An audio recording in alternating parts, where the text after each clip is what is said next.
Hey there, all you lovely people. Thanks for tuning in. This is episode 2 of season 2 of Chris Friesen's Sonority Sessions. I've got a special guest today.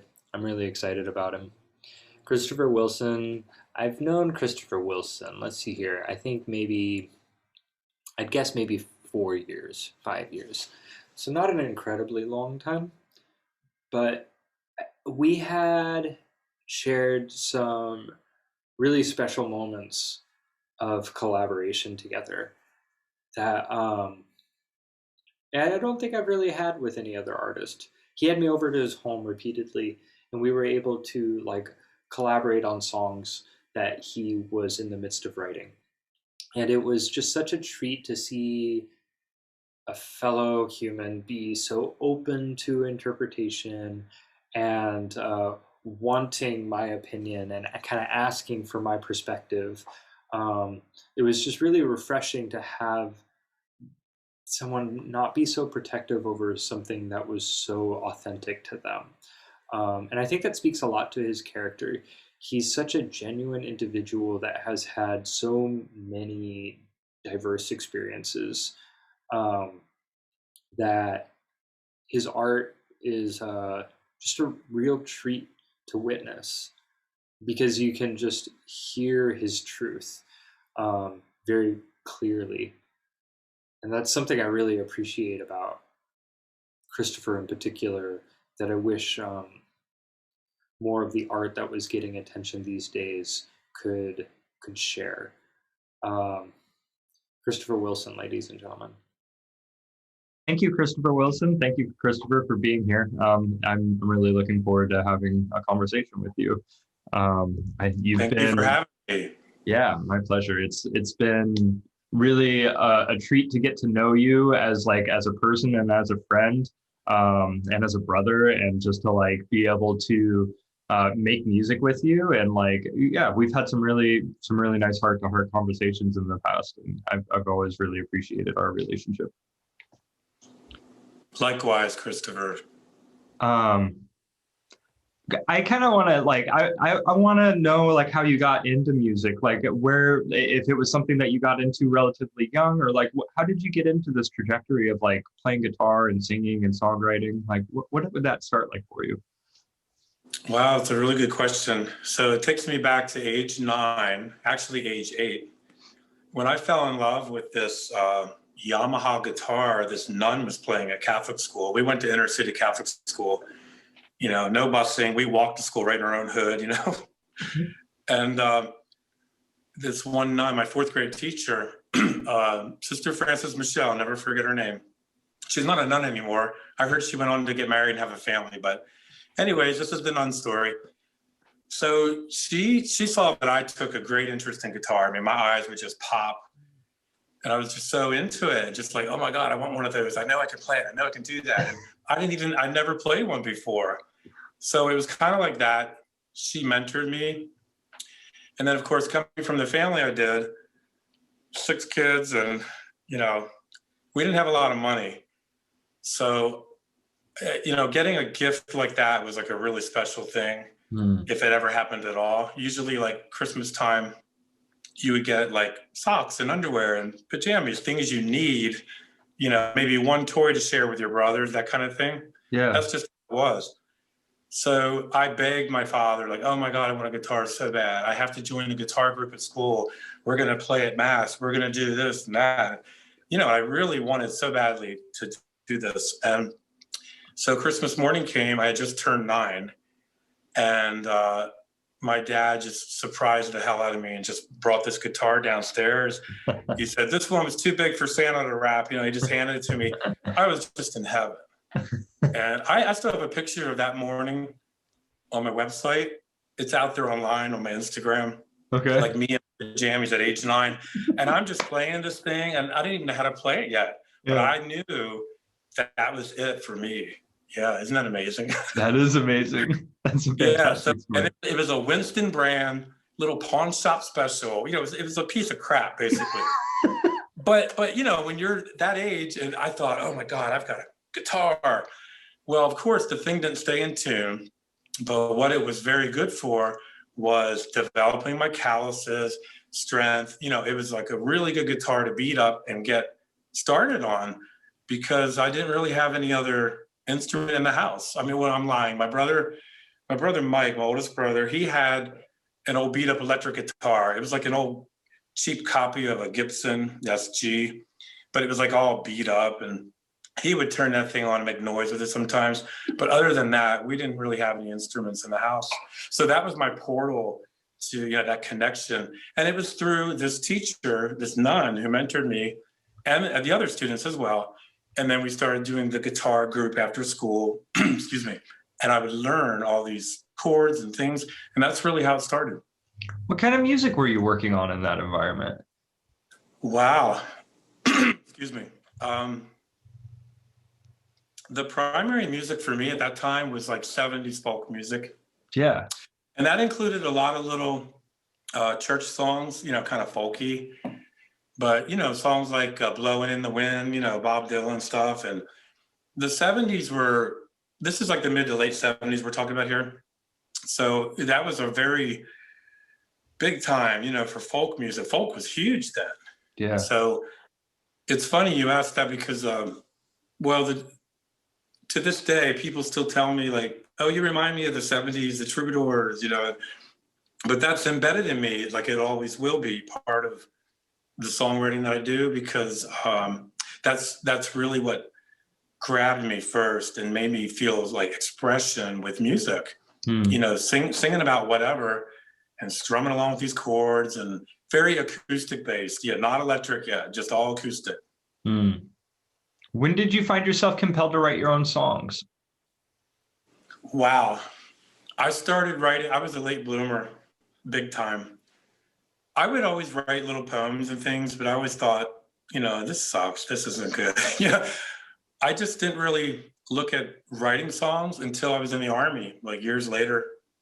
And I used to hang out in the barracks, excuse me, with a lot of my buddies, and somebody always had a guitar in the stairwell of the barracks. And like one time, you know, this guy was like, here, you play it. And I just started playing, and I'm playing like Neil Young songs and all this stuff.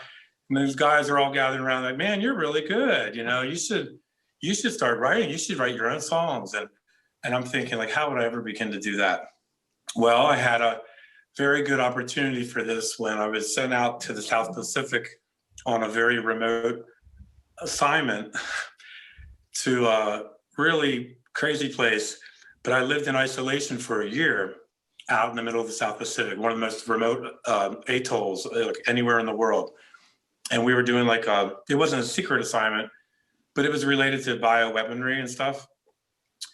And before I even went out there, I thought, okay, I'm bringing a new guitar. I brought an electric, and I brought all kinds of writing materials and all kinds of books, those tablature books of like every song I've ever loved, you know, rock, pop, folk. And I equipped myself with all this stuff and took it out there. And that was the year that I actually began to write my own stuff. I think I had maybe at that time 6 songs, maybe. And eventually only 4 of them were recorded and released. That's actually a pretty good ratio. I feel like a lot of times when people are writing, they're pretty frustrated with their beginning work, and they like, so good for you for just like feeling compelled and just like feeling like authentic and vulnerable and being able to like record 4 out of 6 of them. That's pretty solid. Yeah. And then of course they developed over the years. So it wasn't like, oh, I wrote that and it was a complete song. No, actually one of them ended up being 3 different songs. It was too many songs all in one piece, and I broke them all up and made them into 3 different songs. You know, I had like this one guitar riff going, and I was like, well, that's it. That's the hook of the song right there. You don't have to have 2 other guitar riffs. You just have the one and then take it from there. You know, so you kind of figure these things out on your own. I didn't really have anybody around me to influence me at that time. That didn't happen until years later when I exited the military.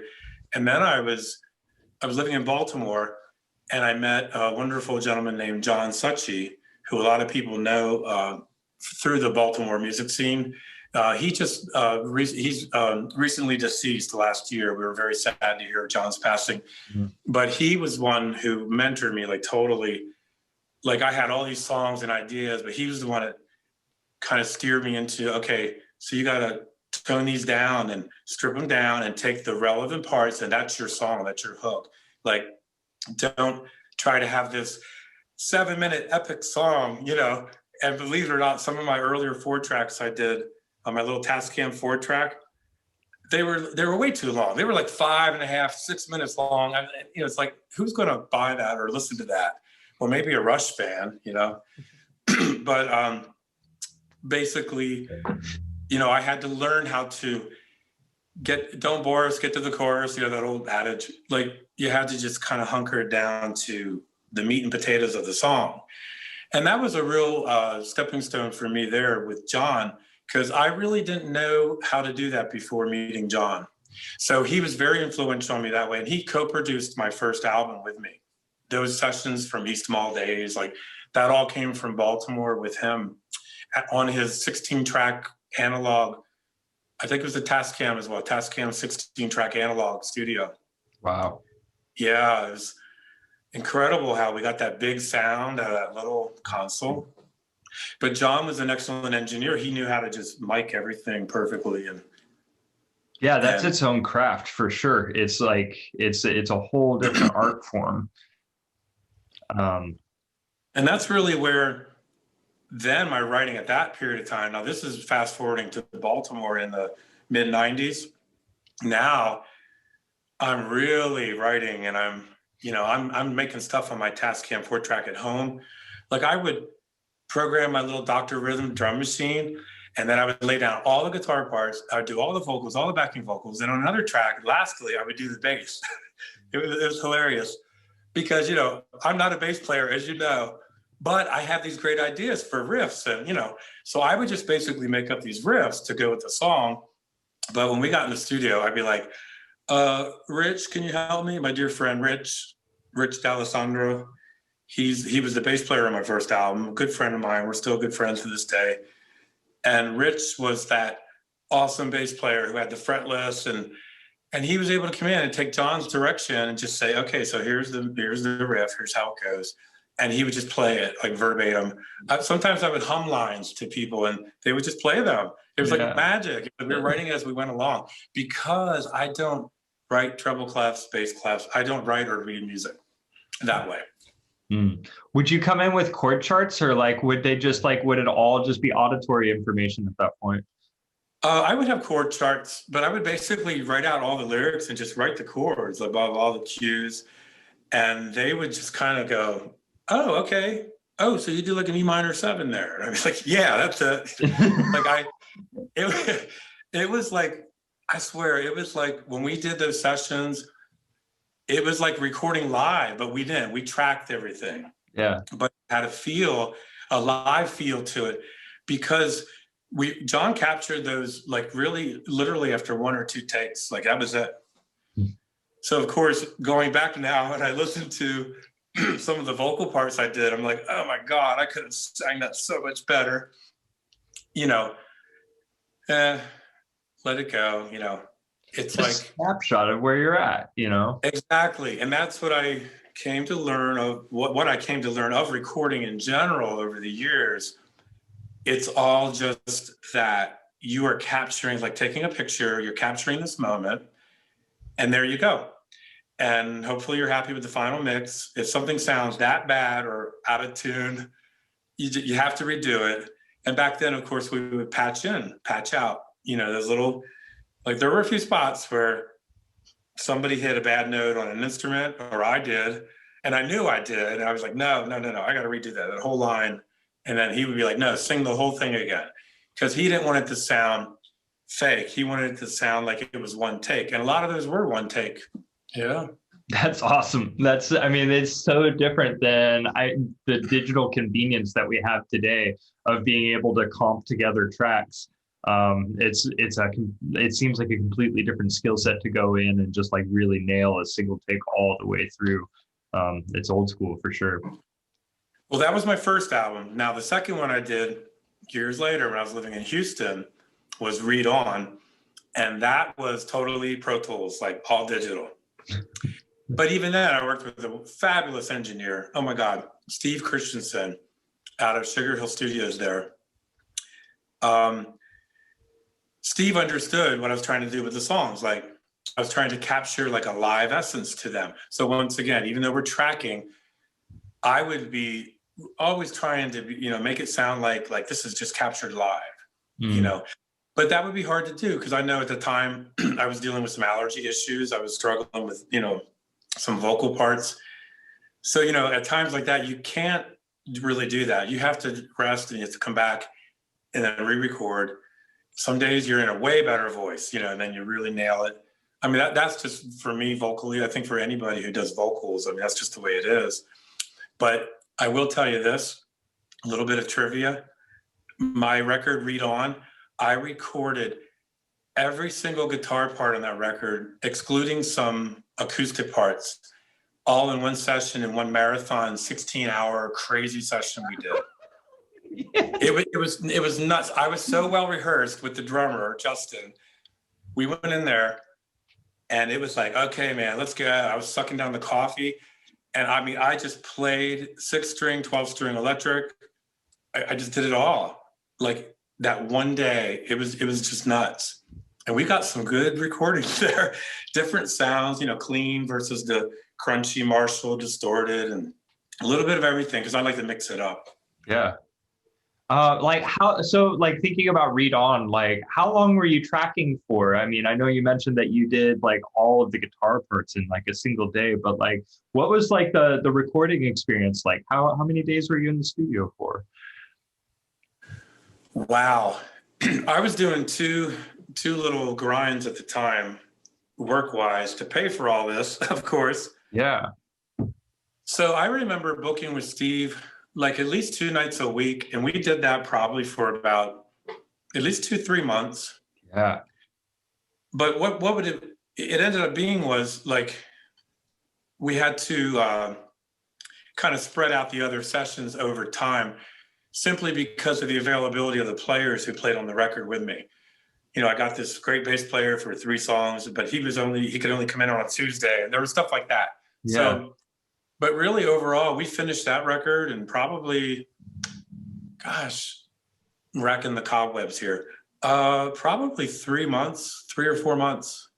That's still pretty quick, man. And yeah, right. And the majority of the time, well, that's because I had everything arranged and written before we went in. See, I did all the pre-production. Mm-hmm. And I just brought the demos. I said, here's how the song goes. And then, of course, in the moment, I'd be like, we're going to cut that extra bridge. We're going to cut that extra chorus. I was trying to shorten things. And Steve gave me some great recommendations as well. But basically, the majority of that time, I think the session time later on was spent mixing. Just, oh my God, what a process that is. After you have everything down, then you want to cut and splice and dice, and you want to figure out what you're going to keep, what you're going to get rid of. And you don't want to keep it all because too much stuff in a song just jumps it up. You want those melodies to ring out, and less is more, like they always say. Less is more. It's very true. And I'm learning that now with my newer material.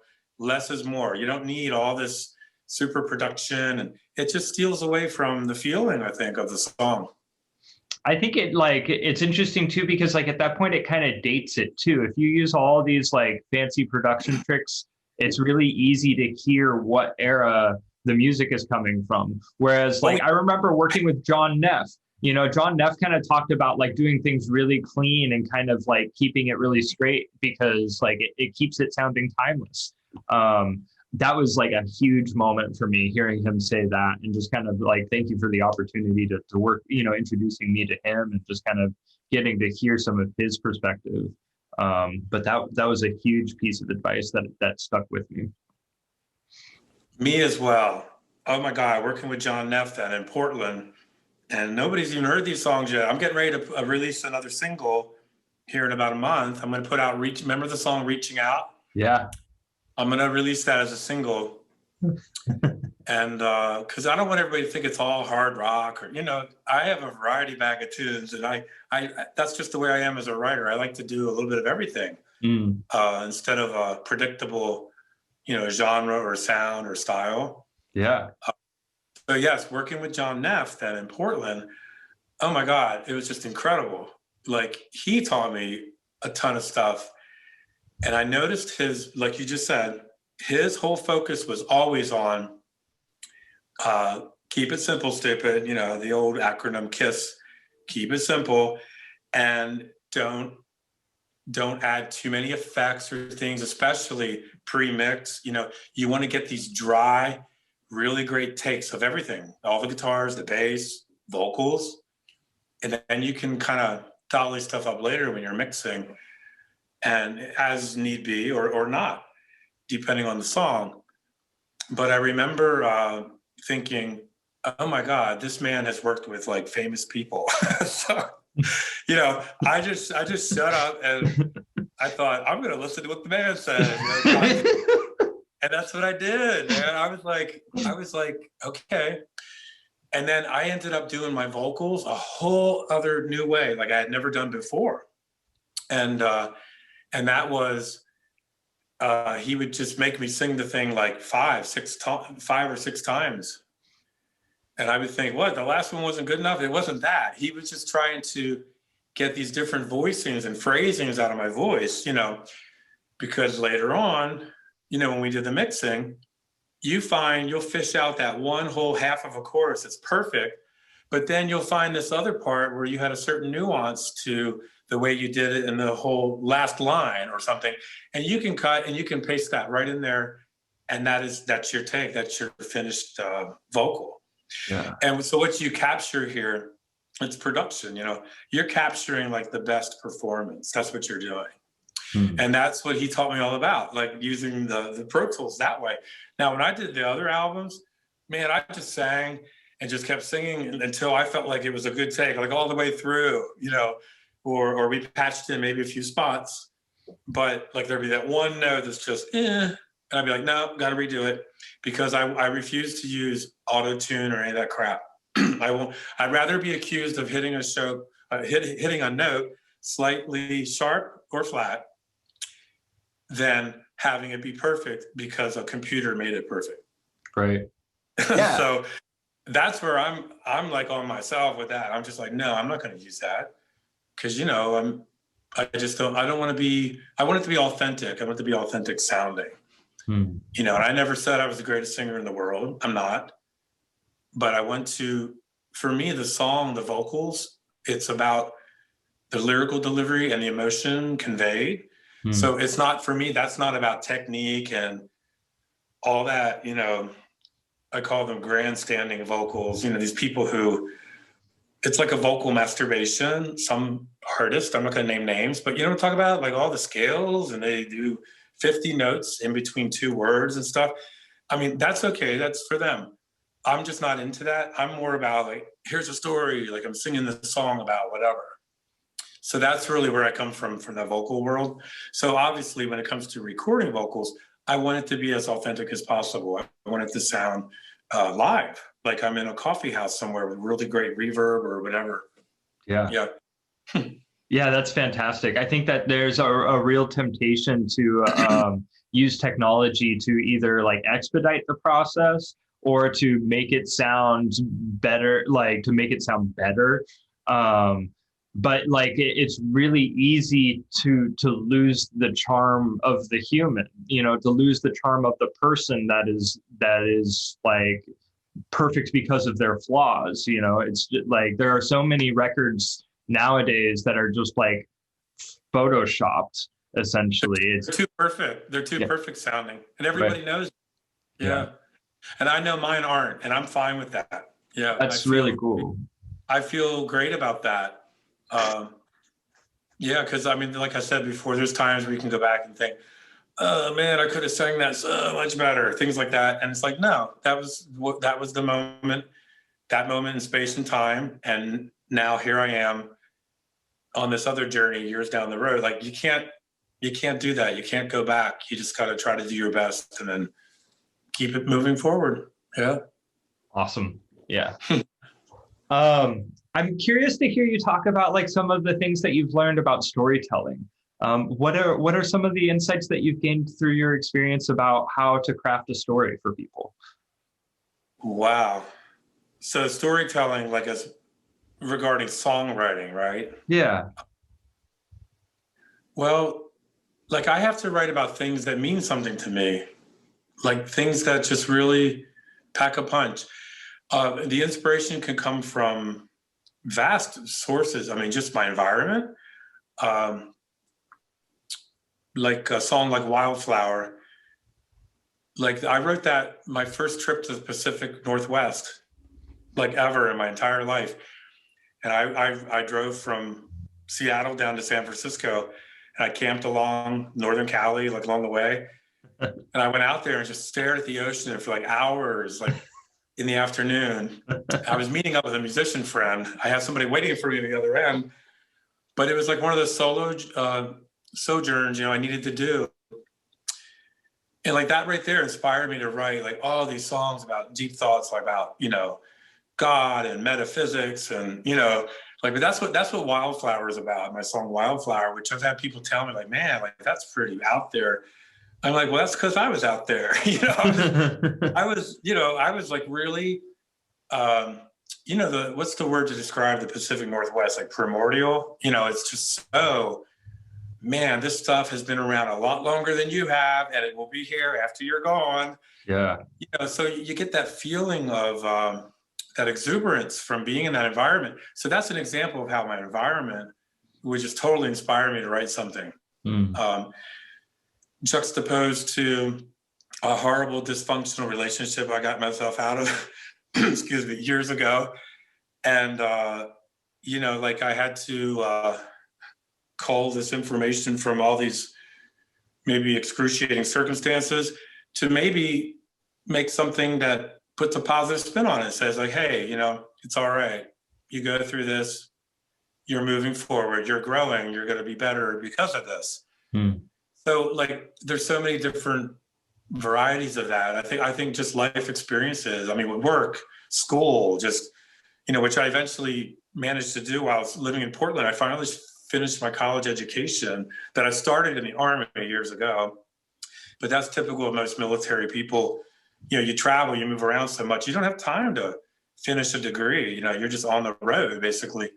So I was so glad I did all that, because then I got into some really good writing courses and art history, and I started to delve into all these things that I'm just fascinated by, and try to use that as an inspiration. Yeah, very cool. It's a variety bag, Chris. It's a variety bag. Yeah, I think that like I know that just in my own experience that like it's interesting because we can be inspired by so many different things, whether it's like a visual stimulus, like being somewhere presently and just kind of like being wowed.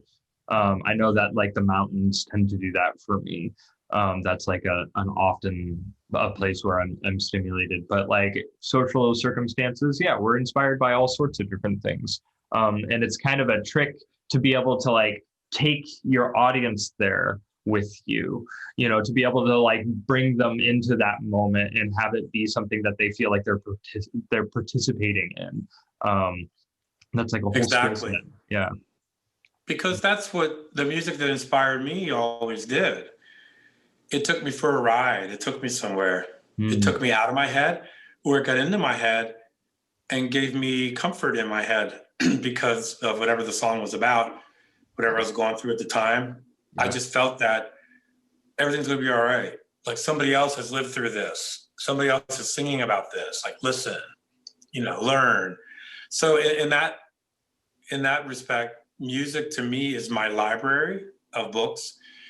Because I'm not very well read. I confess to this. I have horrible ADHD, so that was always a problem since I was younger. Like, I have to read things over and over again just to really lock them down. I'm sure Ritalin would probably still help me, but seriously though, but that's okay. Like, so music got through to me. See, whereas reading text, that wasn't the way for me. That wasn't my learning style. I learned a lot through music. And then, of course, if it was great music with great poetry for lyrics, and that got through to me because Yeah. it was being sung to me. So Mm. I comprehended that a whole better way than like sitting down and reading, encyclopedias and not remembering what you just read. Like that's how it is for something like that. You read and read and read, and then you can maybe gather one thing from that, but you have to go back and reread it to really lock it down. Mm. So, well, back when I was going through school, they didn't know a lot about these things with kids, and learning styles, different learning styles that people have. Yeah. Not everybody learns the same. So actually, music saved me in that way because music was my teacher. Yeah, it was really all kinds of music, all kinds. I love to listen to all different genres of music. I'm not like just all rock or, um, I just find it to be so powerful how it just gets right through to you, and you feel it and you feel so present with it. And that's really the power of music to me. That's wonderful. Yeah. I'd be curious, like there's a difference between listening to recorded music and being present and witnessing music. And I feel like that's something that like our current climate has like disabled. Us participating with live music performance is something that's absent. And like I'd like to hear your thoughts about how like maybe why live streaming isn't succeeding, or like what the magic is in like being in a crowd witnessing something. Like what's the magic there? Wow, that's a great question. I would say, well, the live setting, that's what I've always been, acclimated to and used to. I mean, playing to one person in a coffee house or a packed coffee house or a little club or a big club, playing a music festival in a park. I've done all those in my life.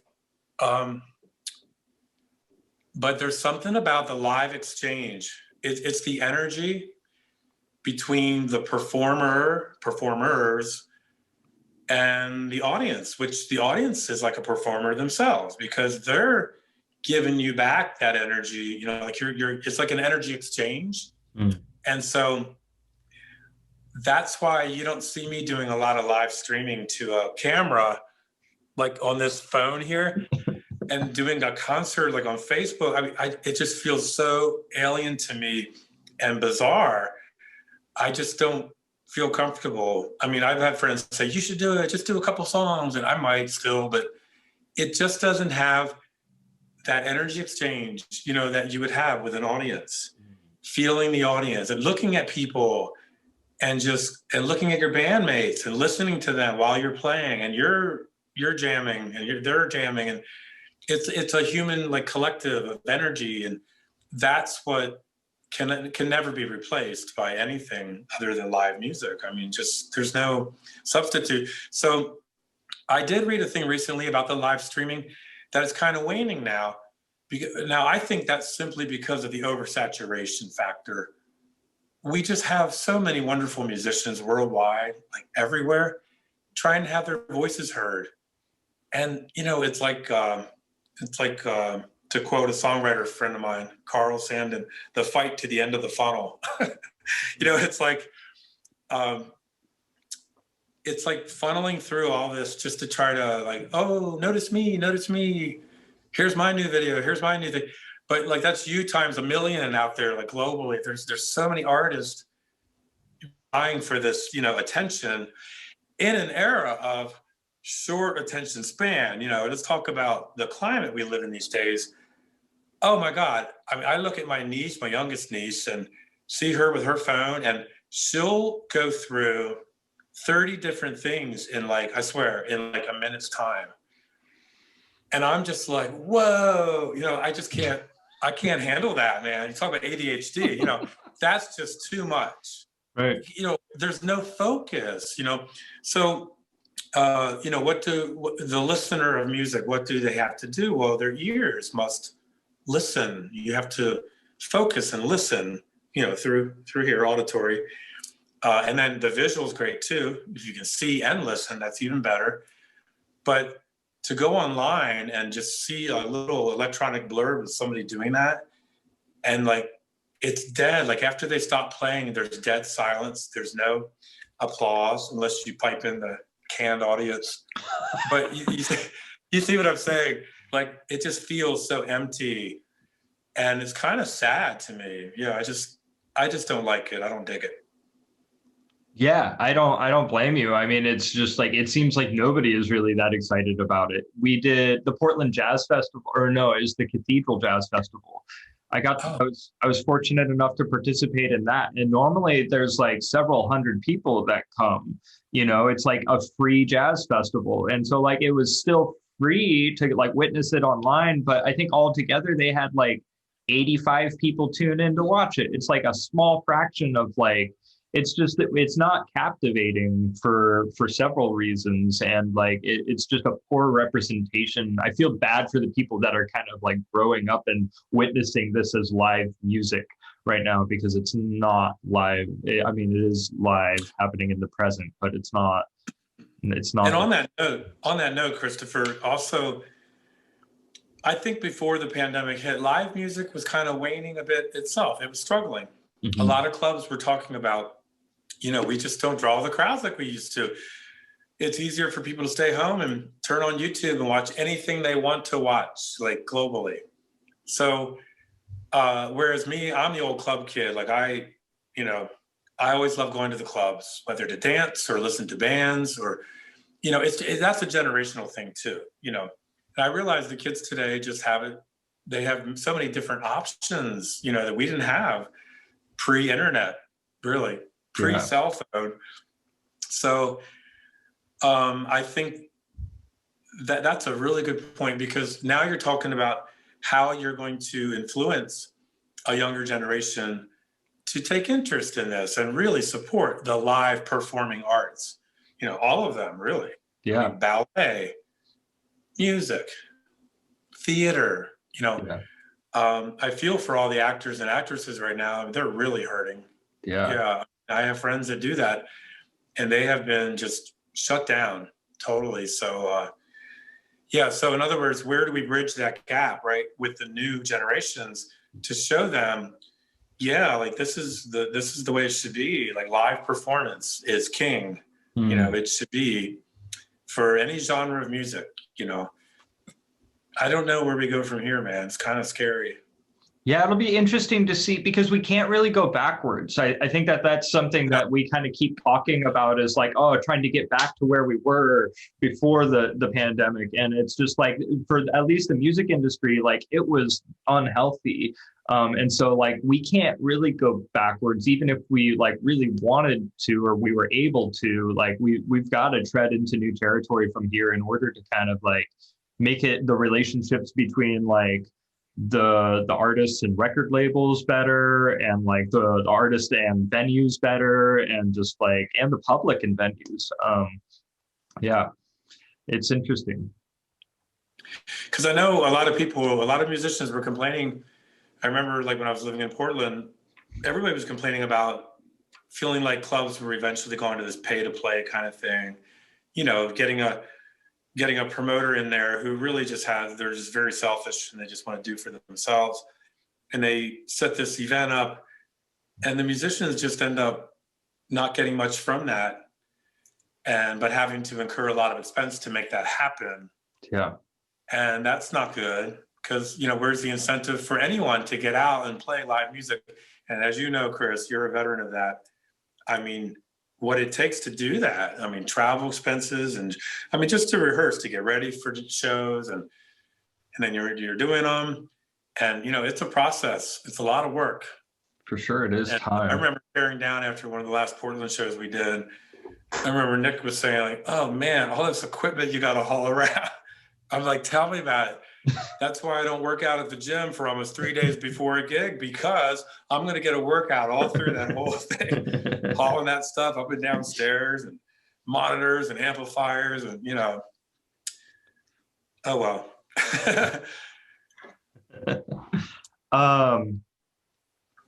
So I here to kind of talk, we've been touching on the attention span element of it.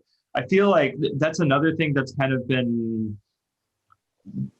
really blaring to me. Like I spend a lot of time in music education, and so like I'm constantly trying to encourage students to like listen to like an album, to like hear the story from beginning to end, because like so many of these like pieces of music are like a collection of thoughts that are all intended to go from beginning to end, and like the order of the songs is intentional. It's not just like random. Yeah. And we're really like, I feel like a lot of people are really struggling to listen to the whole concept, or to stay focused for a long enough time to hear one thing for an hour. And I'm really, it's like, it's a concerning factor, because I feel like that's music is the teacher. Music is a teacher. It can share a lot about like what is socially troubling right now. I mean, like the protest songs of the 60s and whatnot. I mean, like those were huge influences on the populace. And I feel like we're kind of like losing touch with the potential for that.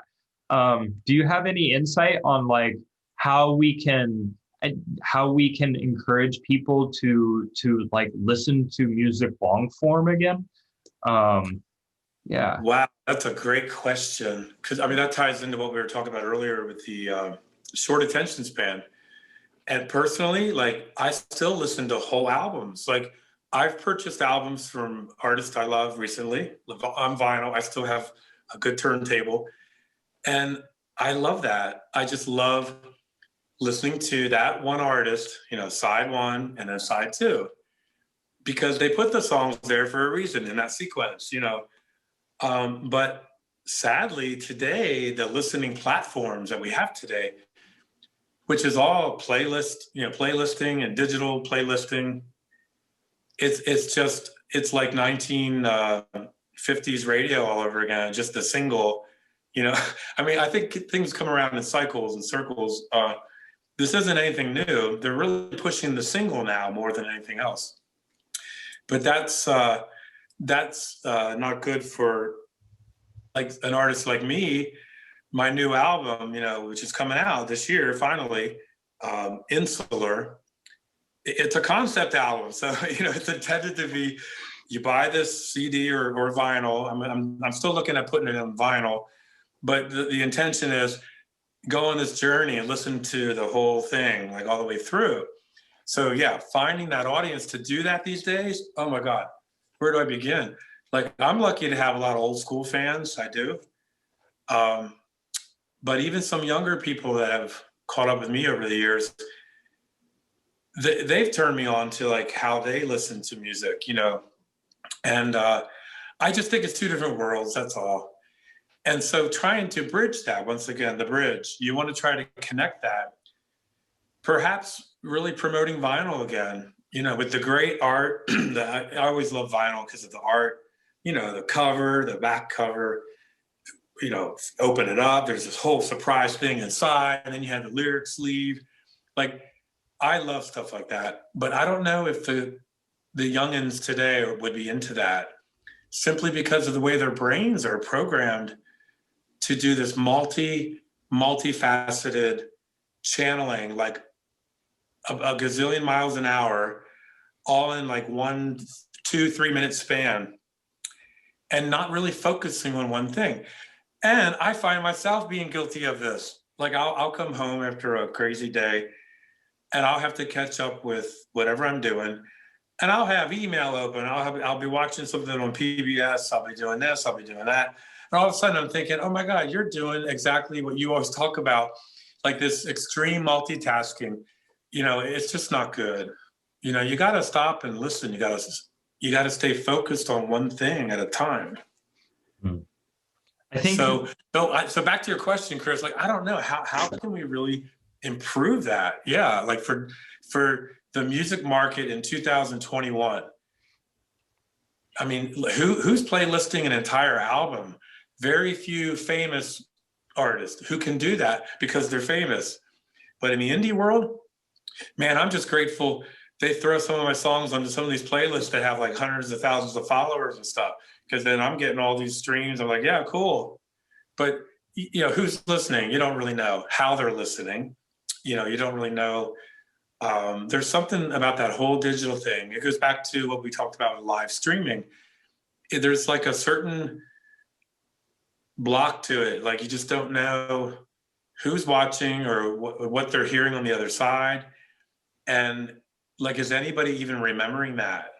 You know, is it, you could be creating a memorable moment as an artist. I've logged in and watched other artist concerts online.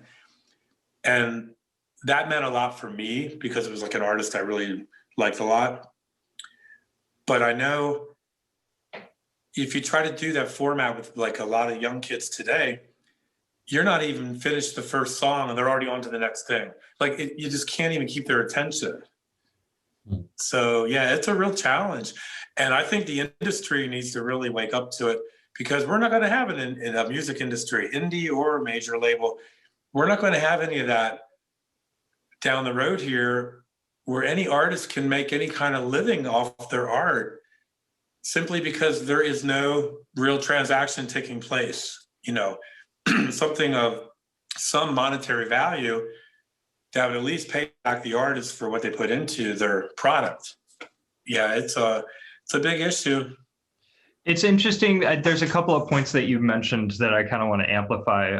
For one, like promoting vinyl. One of the things that like you had talked about that I hadn't really crossed my mind is like I feel like a lot of people are passively listening to music. They want it in the background. They really like it for like this like sonic wallpaper for wherever they're at. But the interesting thing about vinyl is like you've only got so many minutes of it before it asks for your attention again.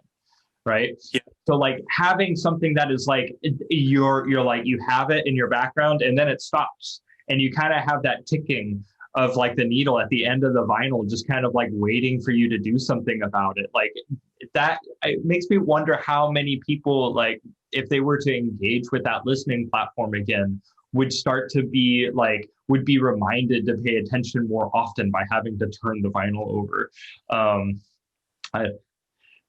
It'll be interesting because it is becoming more popular. Vinyl is coming back and things are circular and it's coming back around. So that'll be interesting. I think the other thing that was kind of standing out to me is like the future of the industry that you mentioned. Like we may not have much of an industry because we aren't getting compensated very much for the investment that we're putting into producing art. And I remember like hearing people talk about how the music industry is really stuck in the past. We obsess over gear from the 60s. We really want that vintage sound, you know, we want the technology from back in the day. And we're still like, we're trying to use these computers to make sounds from like 60 years ago. You know, it's really interesting how we've like obsessed with a certain era. And like, it's just, I find it ironic that you talk about like us kind of like being so focused on the way things were that we might go extinct because we aren't thinking about like being relevant to the present. That's a very good point. I don't know. I don't know what to do about it. But I think that you're right that like we're going to have to adapt to some serious changes. Well, I still think the hope lies in live music because I mean, for me, historically, that's where I've always peddled my little cassettes and eventually CDs, download cards, whatever. I've always done that at live gigs. You know, if somebody's digging what you do, you meet them, and that's where you make the exchange right there. Yeah. So I still think there's hope for that. But that still takes a community, no matter where you live. It takes a lot of promotion.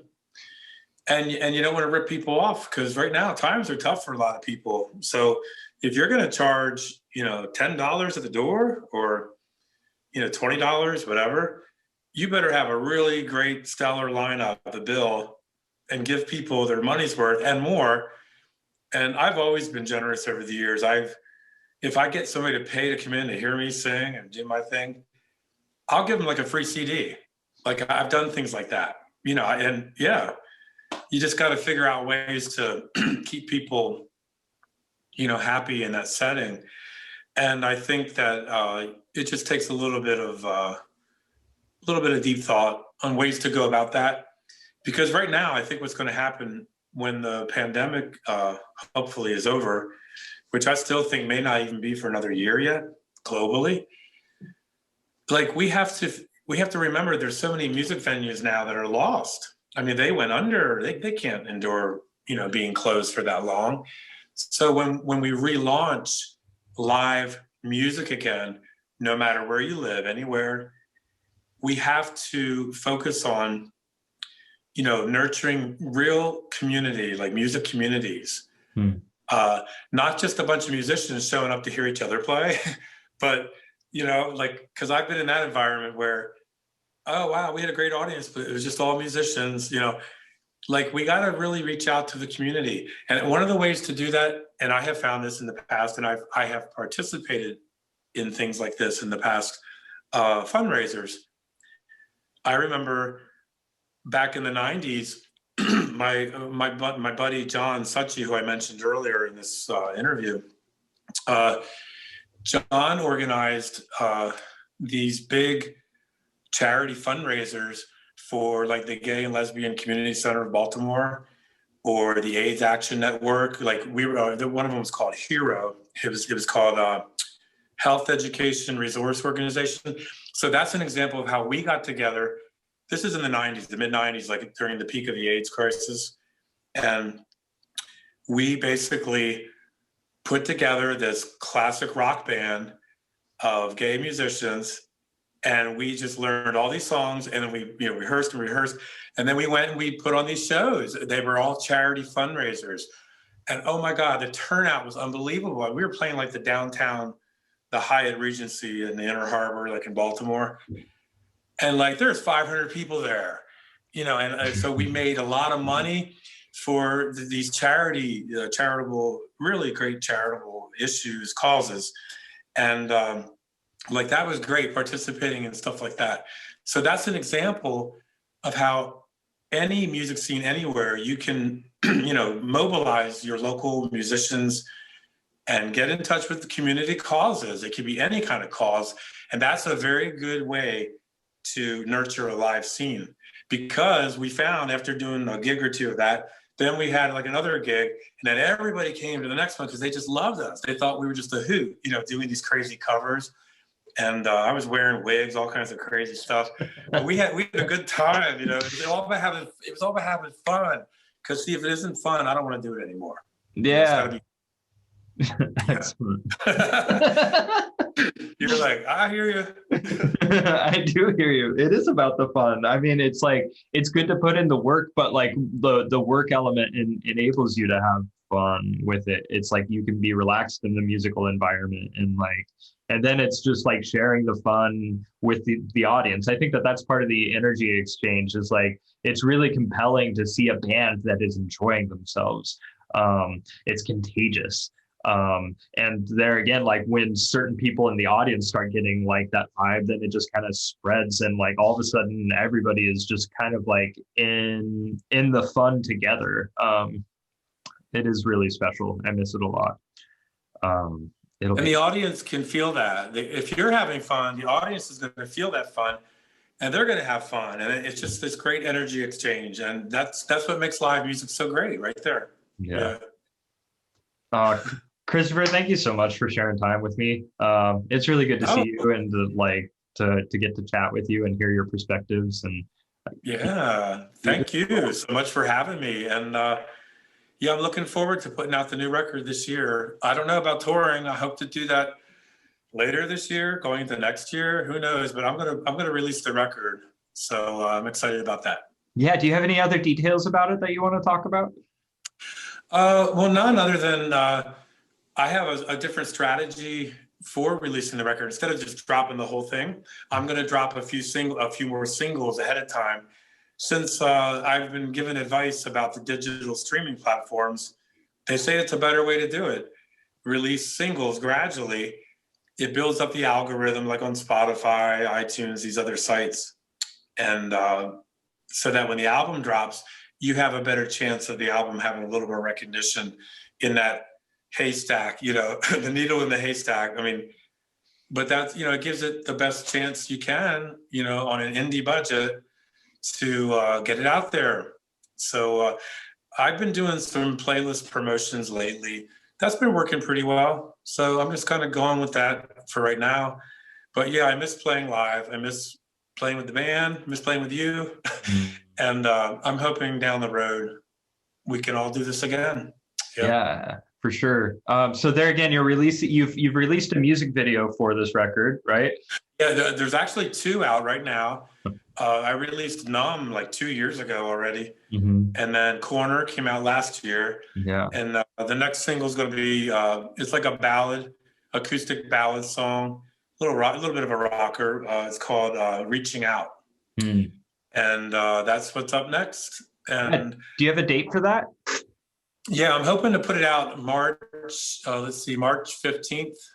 Excellent. Yeah, you have to do it like a month in advance to get it on the radar with all the streaming sites, and I just distribute it independently through my own little CD Baby. They're a good one. There's a bunch of them, but what it does is it puts you on the radar, and then you never know, they may pick you up to do an editorial on you, put you on a playlist or whatever. But what matters is doing. It's about keeping going and keep releasing music. I have a lot of new recordings, and I want to put them out there to the world. So here we go. Yeah. Good luck. Yeah. Good luck to you. I'm excited for the release of it. They're wonderful songs. Thank you. And next time I'm in Portland, I'm hoping to travel again soon. I will definitely pay you a visit, sir. Oh, it would be wonderful to share time. Yeah, in space. Yeah. That'd be fantastic. If you're ever here in the Midwest, come by for a visit. Kansas City, right? Yeah. Kansas City. Yeah, that's where I live now. Yeah. Yeah, I'd be curious to hear about the music scene there. I've heard good things about it. Do you have any insights about it? Yeah. Oh, I have already discovered like so many local artists. They're fabulous. There's a whole lot of cool stuff going on in this town, and I love Kansas City. It's affordable. Yeah. Oh, that's good to hear. Yeah. Yeah. Yeah. So yeah, things are good. Life is good, man. So, well, thank you so much for this opportunity. I really appreciate it. Oh, likewise. Thanks for participating, Christopher. I hope you have a wonderful day. You too. Take care, brother. Take care.